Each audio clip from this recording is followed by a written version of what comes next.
how to delete multiple emails on Outlook. Hi everyone, welcome back to our channel How to Geek.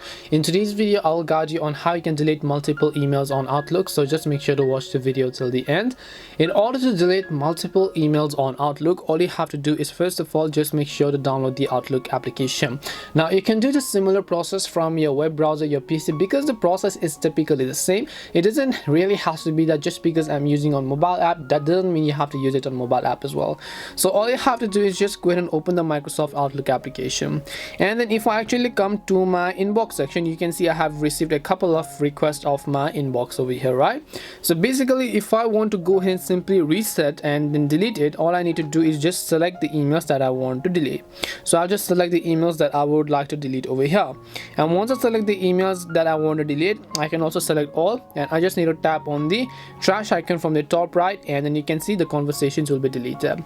Now they're not yet permanently deleted because you can still find them within your deleted tab. So when you go to deleted over here and then you actually refresh it, you'll be able to see your deleted emails as well. Now you can tap on the delete icon to permanently delete all from even your trash section. This is how you can delete multiple emails on Outlook. We hope the video was really helpful, and if it did help you, make sure to leave a like and subscribe to our channel. If you have any questions, feel free to leave them down. Thank you very much for watching till the end, and see you in the next video.